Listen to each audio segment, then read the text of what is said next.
ഒരു നാടിനെ ഒന്നടങ്കം നടുക്കിയ ദുരന്തം. വൈകുന്നേരം ഏകദേശം 5 മണിയോടുകൂടി രംഗരാജിന്റെ വീട്ടിലേക്ക് ഒരു പാഴ്സൽ വാഹനം വന്നു നിന്നു. വാഹനത്തിനുള്ളിൽ നിന്നും തടികൊണ്ടുണ്ടാക്കിയ ഒരു പെട്ടി വളരെ സന്തോഷത്തോടുകൂടി വീട്ടുകാർ ചേർന്ന് പുറത്തേക്ക് ഇറക്കി. തന്റെ വീട് പണിക്ക് ആവശ്യമായിട്ടുള്ള ഇലക്ട്രിക് സാധനങ്ങൾ എത്തിയതിന്റെ സന്തോഷത്തിലായിരുന്നു രംഗരാജന്റെ മൂത്ത മകൾ തുളസി. രംഗരാജന് 2 പെൺമക്കളാണുള്ളത്, രേവതിയും തുളസിയും. അതിൽ തുളസിയുടെ ഭർത്താവിനെ കാണാതെയായിട്ട് 12 വർഷം പിന്നിട്ടിരിക്കുകയാണ്. അതുകൊണ്ട് തന്നെ തുളസി ഗവൺമെന്റിന് നൽകിയ ഒരു അപേക്ഷയിൽ തുളസിയുടെ ഭർത്താവ് മരിച്ചതായി കണക്കാക്കിക്കൊണ്ട് ഗവൺമെന്റ് തുളസിക്ക് കുറച്ച് സ്ഥലം അനുവദിച്ചു. ആ സ്ഥലത്ത് വീട് പണി നടക്കുകയാണ്. വീട് പണി പുരോഗമിക്കുന്ന സാഹചര്യത്തിലായിരുന്നു ഒരു ഫോൺ കോൾ തുളസിയെ തേടിയെത്തിയത്. അഗതികൾക്ക് വീട് പണികൾക്കും മറ്റും സഹായം ചെയ്യാറുള്ള രാജമുദ്രയിലുള്ള ക്ഷത്രിയ സേവാ സമിതിയുടെ ഭാഗമായുള്ള വോളണ്ടിയറായ ഒരു സ്ത്രീയാണ് അന്ന് തുളസിയെ വിളിച്ചത്. തുളസി സഹായം വേണമെന്നാവശ്യപ്പെട്ടതിനെ തുടർന്ന് അവരുടെ വീട് പണിക്ക് ആവശ്യമായ മുഴുവൻ ടൈൽസും സേവാസമിതിയുടെ ഭാഗമായി ആദ്യത്തെ പാഴ്സലിൽ തുളസിക്ക് ലഭിക്കുകയും ചെയ്തു. വീട് പണിക്ക് ആവശ്യമായിട്ടുള്ള ഇലക്ട്രിക് സാധനങ്ങൾ അടുത്ത അലോട്ട്മെന്റിൽ അനുവദിക്കാമെന്ന് പറഞ്ഞുകൊണ്ടായിരുന്നു അന്ന് വോളണ്ടിയറായ സ്ത്രീ ഫോൺ വെച്ചത്. അതുകൊണ്ട് തന്നെ ഇപ്പോൾ വന്നിരിക്കുന്നത് വീട് പണി ഏകദേശം പൂർത്തിയായ സാഹചര്യത്തിൽ ഇലക്ട്രിക് സാധനങ്ങളാണെന്നുള്ള സന്തോഷത്തിൽ കൂടിയായിരുന്നു ആ കുടുംബം. വിവരമറിഞ്ഞ് തുളസിയുടെ സഹോദരി രേവതിയുടെ ഭർത്താവ് സിദ്ധാർത്ഥും അവിടേക്കെത്തി. എല്ലാവരും ചേർന്ന് പാഴ്സലായി വന്ന തടിപ്പെട്ടിക്കുള്ളിലെ ഇലക്ട്രിക് സാധനങ്ങൾ നോക്കുന്നതിനായി പാഴ്സൽ പൊട്ടിച്ചു തുടങ്ങി. പുറത്തെ കവർ പൊട്ടിച്ച് തടി കൊണ്ടുള്ള പെട്ടിയുടെ മുകൾ ഭാഗം ഇളക്കി മാറ്റിയപ്പോഴായിരുന്നു നടുക്കുന്ന ഒരു കാഴ്ച ആ വീട്ടുകാരുടെ ശ്രദ്ധയിൽപ്പെട്ടത്.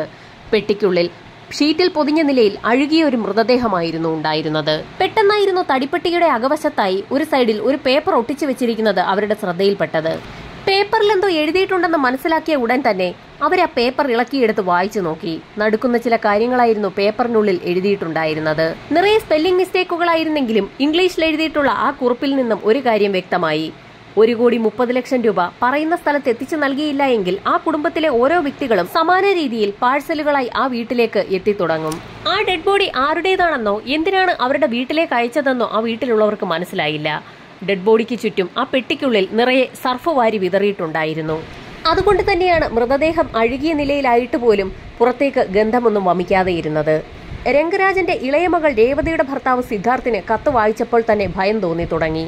എത്രയും വേഗം ആ വ്യക്തികൾ ആവശ്യപ്പെട്ട പണം നൽകി നമുക്ക് നമ്മുടെ ജീവൻ രക്ഷിക്കണമെന്ന് തന്നെ അയാൾ ആ വീട്ടുകാരോട് പറഞ്ഞു.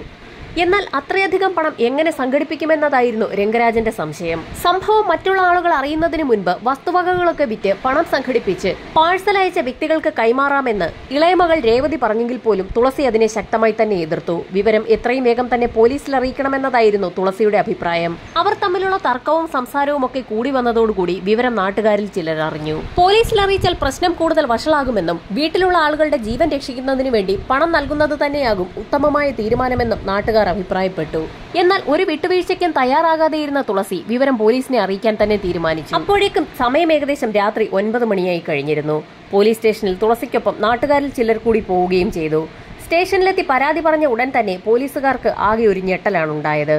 വൈകുന്നേരം 5 മണിയോടുകൂടി ഒരു പാഴ്സലിൽ ഡെഡ് ബോഡി ലഭിച്ച സാഹചര്യത്തിൽ സ്റ്റേഷനിലെത്തി വിവരം റിപ്പോർട്ട് ചെയ്യാൻ ഇത്രയധികം താമസിച്ചതിൽ പോലീസിന് എന്തോ ചില സ്പെല്ലിംഗ് മിസ്റ്റേക്കുകൾ തോന്നി. അധികം വൈകാതെ തന്നെ പോലീസ് സംഘം ഫോറൻസിക് ടീമും ഡോഗ് സ്ക്വാഡുമായി രംഗരാജന്റെ വീട്ടിലേക്ക് പുറപ്പെട്ടു. അപ്പോഴേക്കും വാർത്ത ലീക്കായതോടുകൂടി പ്രദേശമാകെ ആളുകളെ കൊണ്ട് നിറഞ്ഞിരുന്നു. ഫോറൻസിക് സംഘം വളരെ വിശദമായ ഒരു പരിശോധന തന്നെയാണ് നടത്തിയത്. ഡെഡ് ബോഡി പൊതിഞ്ഞിട്ടുണ്ടായിരുന്ന ഷീറ്റ് വളരെ വിശദമായ പരിശോധനയ്ക്ക് തന്നെ വിധേയമാക്കി. പെട്ടിക്കുള്ളിൽ നിന്നും വിരലടയാള വിദഗ്ധർക്ക് ചില വിരലടയാളങ്ങളൊക്കെ ലഭിച്ചു. ഡെഡ് ബോഡി പൊതിഞ്ഞിട്ടുള്ള ഷീറ്റ് വിശദമായ പരിശോധനയ്ക്ക് വിധേയമാക്കിയപ്പോൾ അതിൽ നിന്നും വളരെ നീളമുള്ള ഒരു തലമുടിയും ലഭിച്ചു. അതിൽ നിന്നും ബോഡി പായ്ക്ക് ചെയ്ത ആളുകളുടെ കൂട്ടത്തിൽ ഒരു സ്ത്രീയും ഉണ്ടായിരിക്കാമെന്ന് പോലീസ് സംഘം നിഗമനത്തിലെത്തി. ഡെഡ് ബോഡി കേന്ദ്രീകരിച്ച് വിശദമായ ഒരു അന്വേഷണം നടത്തുന്നതിനായി എസ്പിയുടെ നേതൃത്വത്തിൽ പോലീസ് സംഘത്തെ 11 ഗ്രൂപ്പുകളായി തിരിച്ചു. ഇൻക്വസ്റ്റ് നടപടികൾ പൂർത്തിയാക്കിയ ശേഷം മൃതദേഹം ആ രാത്രി തന്നെ ഏലൂർ ഗവൺമെന്റ് ഹോസ്പിറ്റലിലേക്ക് ഷിഫ്റ്റ് ചെയ്തു. നടക്കുന്ന ഒരു പോസ്റ്റ്മോർട്ടം റിപ്പോർട്ടായിരുന്നു പുറത്തു വന്നത്. മരണപ്പെട്ടിരിക്കുന്നത് ഒരു പുരുഷനാണ്. മരണം നടന്നിട്ട് 48 മണിക്കൂറുകൾ പിന്നിട്ടിട്ടുണ്ട്. കഴുത്തിൽ ഇലക്ട്രിക് വയർ പോലെയുള്ള എന്തോ ഇട്ട് മുറുക്കിയിട്ടുള്ളതിനാൽ ഞരമ്പുകൾ അറ്റുപോയ നിലയിലായിരുന്നു. തലയുടെ പിൻഭാഗത്താകട്ടെ ശക്തമായ ഒരടി ലഭിച്ചതിന്റെ എല്ലാ ലക്ഷണങ്ങളുമുണ്ട്. ആ അടി ലഭിച്ചത് ആ വ്യക്തിയുടെ മരണം സംഭവിച്ചതിന് ശേഷമാണ്. പാഴ്സലിലുണ്ടായിരുന്ന മൃതദേഹത്തിന്റെ നിരവധി ചിത്രങ്ങൾ പോലീസ് സംഘം എടുത്തുവെച്ചിരുന്നു. അതിൽ ഏറ്റവും വ്യക്തമായിട്ടുള്ള ഒരെണ്ണം എല്ലാ മാധ്യമങ്ങൾ വഴി പോലീസ് സംഘം ഷെയർ ചെയ്യുകയും ചെയ്തു. നിരവധി ചുമതലകൾ നൽകിയായിരുന്നു പോലീസ് സംഘത്തിനെ വിവിധ ഗ്രൂപ്പുകളാക്കി SP തിരിച്ചത്. പാഴ്സലുമായി ബന്ധപ്പെട്ട് ഒരു സംഘം പോലീസുകാർ അന്വേഷണം ആരംഭിച്ചു. പാഴ്സൽ കൊണ്ടുവന്ന വാഹനം കേന്ദ്രീകരിച്ച് പോലീസ് സംഘം അന്വേഷണം തുടങ്ങി.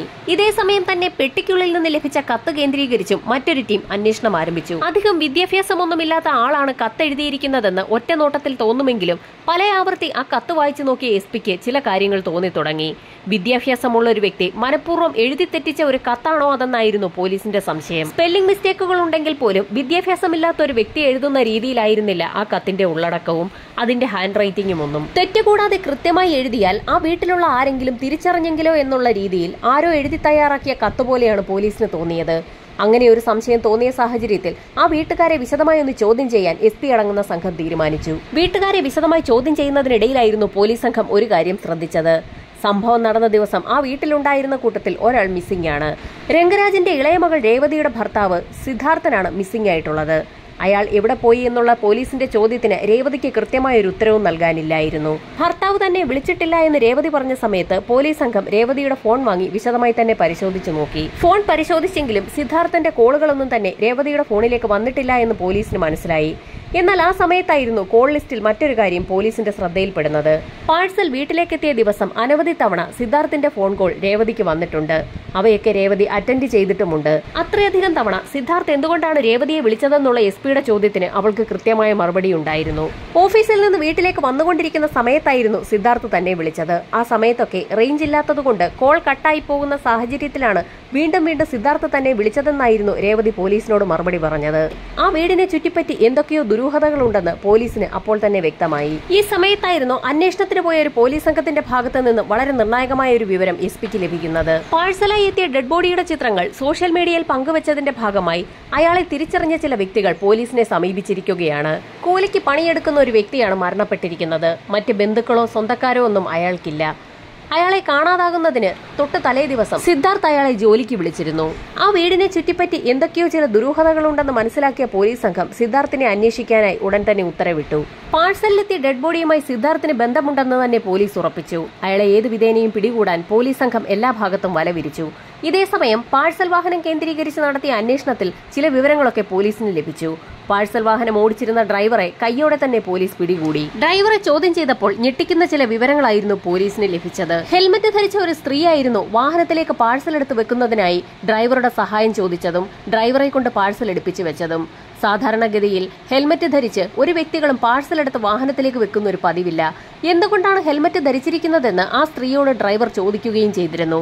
ശ്വാസം മുട്ടലിന്റെയും അലർജിയുടെയും ചില പ്രശ്നങ്ങൾ ഉള്ളതുകൊണ്ടാണ് താൻ ഹെൽമറ്റ് ധരിച്ചിരിക്കുന്നതെന്നായിരുന്നു ആ സ്ത്രീ എന്ന് ഡ്രൈവറോട് പറഞ്ഞിരുന്നത്. ഹെൽമറ്റ് ധരിച്ചിരുന്നത് കൊണ്ട് തന്നെ ആ സ്ത്രീയുടെ മുഖം തിരിച്ചറിയാൻ ഡ്രൈവർക്ക് കഴിഞ്ഞതുമില്ല.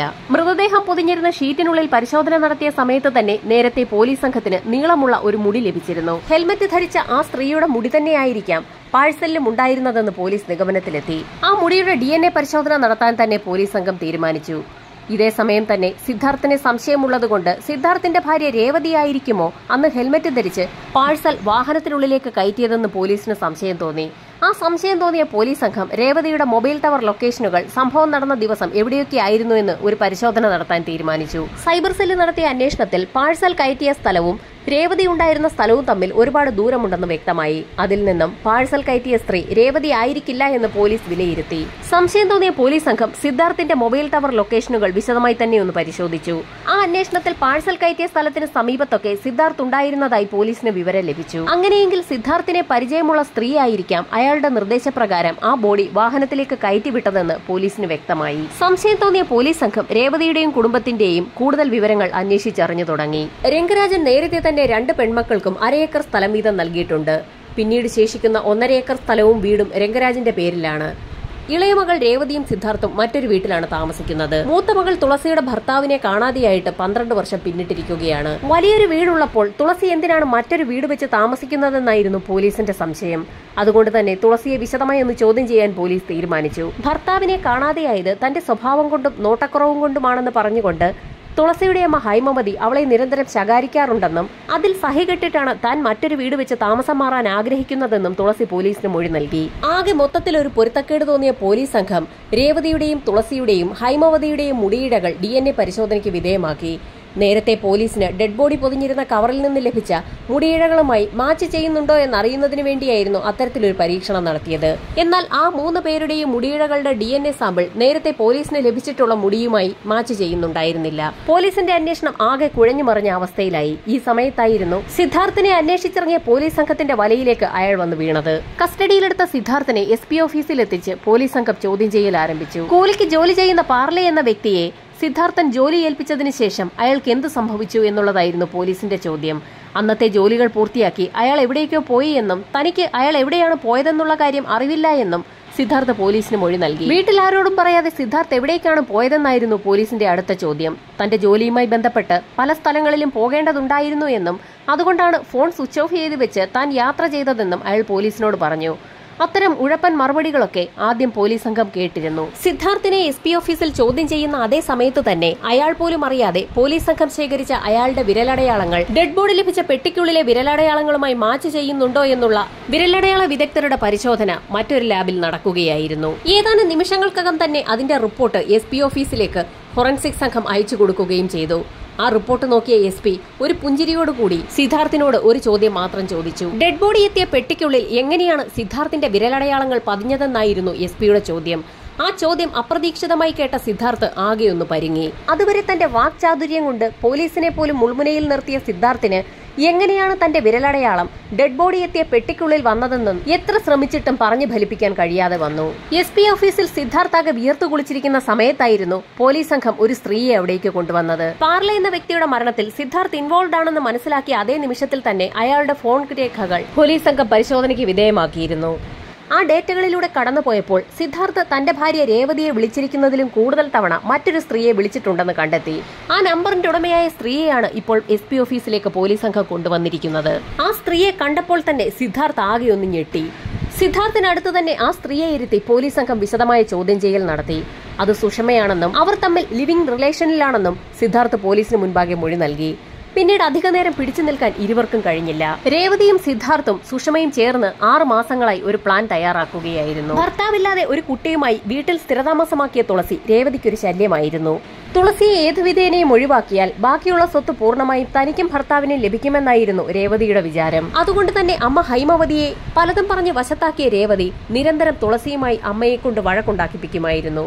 വഴക്ക് മൂത്ത സമയത്ത് ആ വീട്ടിൽ നിൽക്കാൻ കഴിയാതെ വന്ന സാഹചര്യത്തിലായിരുന്നു തുളസി ഗവൺമെന്റിൽ ഒരു അപേക്ഷ നൽകിയതും ഗവൺമെന്റ് അവരുടെ വീടിന് സമീപത്ത് തന്നെ തുളസിക്ക് വീട് വെക്കുന്നതിനായി സ്ഥലം അനുവദിച്ചു നൽകിയതും. തുളസിയുടെ ഭാഗത്തു നിന്നും അങ്ങനെയൊരു നീക്കം ഒരിക്കലും രേവതിയും ഭർത്താവും പ്രതീക്ഷിച്ചിരുന്നില്ല. തൊട്ടടുത്ത് തന്നെ വീട് വെച്ച് തുളസി താമസമാക്കുന്നത് തങ്ങളെ പ്രതികൂലമായി ബാധിക്കുമെന്ന് മനസ്സിലാക്കിയ സിദ്ധാർത്ഥും രേവതിയും കൂടി സുഷമയുമായി ആലോചിച്ച് മറ്റൊരു പ്ലാൻ തയ്യാറാക്കി. തുളസിയെയും കുടുംബത്തെയും അവിടെ നിന്ന് ഭയപ്പെടുത്തി ഓടിക്കുക എന്നുള്ളതായിരുന്നു അവരുടെ പ്ലാൻ. അതിനുവേണ്ടിയായിരുന്നു ഒരു ഡെഡ് ബോഡി പാഴ്സൽ അയക്കാൻ അവർ തീരുമാനിച്ചത്. വലിയൊരു തുക നൽകിയില്ല എങ്കിൽ ആ കുടുംബത്തെ ഒന്നടങ്കം കൊന്നൊടുക്കുമെന്നും ഒരു ഭീഷണിക്കത്ത് കൂടി പാഴ്സലിൽ ഉൾപ്പെടുത്താൻ അങ്ങനെ അവർ തീരുമാനിച്ചു. അത്തരത്തിലൊരു കത്ത് കിട്ടുമ്പോൾ ഭയന്നു പോകുന്ന വീട്ടുകാർ ഉള്ള വീടും സ്ഥലവും ഒക്കെ വിറ്റുപറക്കി അവിടെ നിന്ന് സ്ഥലം കാലിയാക്കുമെന്നായിരുന്നു സിദ്ധാർത്ഥും സംഘവും കരുതിയത്. അതിന്റെ ഭാഗമായി ഒരു ഡെഡ് ബോഡി സംഘടിപ്പിക്കാൻ അവർ തീരുമാനിച്ചെങ്കിലും അത്ര പെട്ടെന്നൊന്നും ഒരു ഡെഡ് ബോഡി അങ്ങനെ കിട്ടാൻ സാധ്യതയില്ല എന്ന് മനസ്സിലാക്കിയ സംഘം ആരെയെങ്കിലും കൊല്ലാൻ തന്നെ തീരുമാനിച്ചു. അങ്ങനെയായിരുന്നു ആരോരുമില്ലാത്ത കൂലിക്ക് പണിയെടുക്കുന്ന പർലെ എന്ന വ്യക്തിയെ അവർ കണ്ടെത്തിയത്. സിദ്ധാർത്ഥ് ചില ജോലികളൊക്കെ അയാളെ ഏൽപ്പിക്കുകയും ജോലി പൂർത്തിയാക്കിയ സമയത്ത് തന്റെ മദ്യപാന സദസ്സിലേക്ക് അയാളെ ക്ഷണിക്കുകയും ചെയ്തു. മദ്യപിക്കുന്നതിൽ ഏറെ കമ്പമുണ്ടായിരുന്ന അയാൾ ആ അവസരം മുതലാക്കാൻ തന്നെ തീരുമാനിച്ച് നല്ല രീതിയിൽ തന്നെ മദ്യപിച്ചു. ഈ സമയത്തായിരുന്നു സിദ്ധാർത്ഥ് തൊട്ടടുത്തുള്ള ഒരു ഗ്രാമത്തിൽ കൊണ്ടുപോകാമെന്ന് പറഞ്ഞുകൊണ്ട് പർലയെ തന്റെ കാറിലേക്ക് കയറ്റിയത്. കാറിന്റെ പിൻസീറ്റിൽ സാക്ഷാൽ സുഷമയും ഉണ്ടായിരുന്നു. ആ യാത്രയിലും സുഷമ അയാൾക്ക് മദ്യം ഒഴിച്ചു കൊടുത്തുകൊണ്ടേയിരുന്നു. ഏതാനും നിമിഷങ്ങൾക്കകം തന്നെ പർലയുടെ ബോധം പോയി. ആളൊഴിഞ്ഞ ഒരു സ്ഥലത്ത് വാഹനമെത്തിയ സമയത്ത് നേരത്തെ കയ്യിൽ കരുതിയിരുന്ന ഒരു ഇലക്ട്രിക് വയർ ഉപയോഗിച്ച് പർലയുടെ കഴുത്തിൽ വരിഞ്ഞു മുറുക്കി. ഏതാനും നിമിഷങ്ങൾക്കകം തന്നെ അയാൾ നിശ്ചലനായി. നേരത്തെ തയ്യാറാക്കിയ പ്ലാനിന്റെ അടിസ്ഥാനത്തിൽ പർലയുടെ മൃതദേഹം ഒരു ഷീറ്റിനുള്ളിൽ പൊതിഞ്ഞ ശേഷം ഒരു പെട്ടിക്കുള്ളിലേക്ക് മാറ്റി. പെട്ടി അടയ്ക്കുന്നതിന് മുൻപായി സുഷമ ഒരു കത്തെഴുതി ആ പെട്ടിക്കുള്ളിൽ പതിപ്പിച്ചു. 1.5 കോടി രൂപ നൽകിയില്ല എങ്കിൽ വീട്ടിലുള്ള മുഴുവൻ ആളുകളെയും കൊലപ്പെടുത്തുമെന്നതായിരുന്നു കത്തിലെ സാരാംശം. തന്നെ പിടികൂടാതിരിക്കുന്നതിനായി മനഃപൂർവ്വം കയ്യക്ഷരത്തിൽ മാറ്റം വരുത്തുകയും സ്പെല്ലിംഗ് മിസ്റ്റേക്കുകൾ വരുത്തിയുമായിരുന്നു സുഷമ കത്തെഴുതിയത്. മൃതദേഹം അഴുകാൻ തുടങ്ങിക്കഴിഞ്ഞാൽ മറ്റുള്ള ആളുകൾ അറിയുമെന്നുള്ളത് സിദ്ധാർത്ഥിന് അറിയാമായിരുന്നു. അതുകൊണ്ട് തന്നെ ഗന്ധം പുറത്തേക്ക് വമിക്കാതിരിക്കുന്നതിനായി സർഫ് മൃതദേഹത്തിന് ചുറ്റും വാരി വിതറുകയായിരുന്നു.